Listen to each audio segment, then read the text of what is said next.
Okay, so I'm here at Classic Team Lotus today talking with Chris Dinnage. Chris, thank you very much for taking the time to talk to us today. Can I ask you first just to run us through your career with Classic Team Lotus and what you do here at Classic Team Lotus? Well, with Classic, when we started Classic Team Lotus in '93, it was very different to what it is now. There was me and a subcontract mechanic, Eddie Dennis, who was formerly chief mechanic in the 70s. We raced one car. We worked on some of Clive and his family's cars, but it was a really small operation, which we didn't really know where it was going to end up. It was, let's do something with the family collection. Clive said to me when we were discussing it, I want to get some of Dad's cars going. And initially I thought that he meant like maybe in the evenings or weekends, but he said no, I want to really have a crack at it. So that's what we did, and I think in the first month we got 7 or 8 cars and took them to the NEC Racing Car Show. So over the Christmas sort of time, I think I left just at the end of the year, and then by the Racing Car Show we got half a dozen cars at the NEC, all shiny and all looking nice, and people were able to have a look at them for the first time for a long while. Okay. And before your time here at Classic Team Lotus, can you talk us through your career with the team in Formula One when it was racing? Before I came to Classic, I've been at the team since 1982 when I first started. So Colin was still alive, which is always a good experience to see him coming in the workshop, and unfortunately not for very long. But it was something I wanted to do from 1978 when I first went to a Grand Prix in Belgium, and saw Mario win in, I know it was 79. There's one here somewhere. Over there. Ronnie came second. That was the first time the car had raced. Right. Ronnie was second in a load of 78. I was 16, and with a load of friends from the local youth club, and I thought that'd be good. I'd been into rallying really before, but with rally cars you end up in the middle of a Yorkshire forest in the middle of the night, upside down in a puddle of mud, and then I thought Formula One, Rio de Janeiro, and all that kind of stuff where it's hot and you're in a garage and cars are on stands, and I had a bit of a change of direction. So so I joined in '82, and I started going racing with the team properly really in '83. Okay, and I understand whilst you're with Team Lotus, you were working with Ayrton Senna when he was here? I was, yes, privileged to work with him. Okay, could you talk us through the 3 years that he was with the team and what you were doing with Ayrton Senna when he was racing here?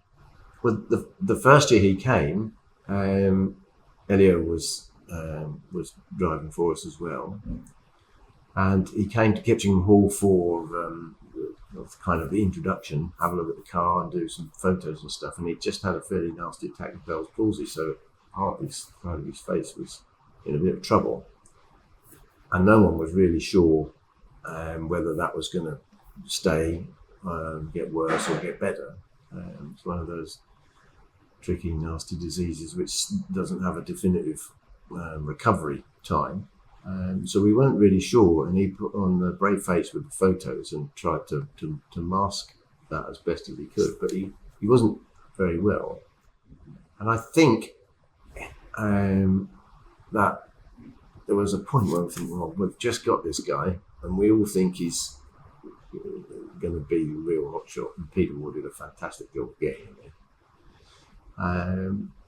And now he might not be able to race anyway, but by the time we went testing, he was on the mend, and so off we went to Brazil to do some pre-season testing before the Grand Prix, and with Ayrton, as we all know, he just got in the car and raced it and drove it quicker than anybody else, and the journey began.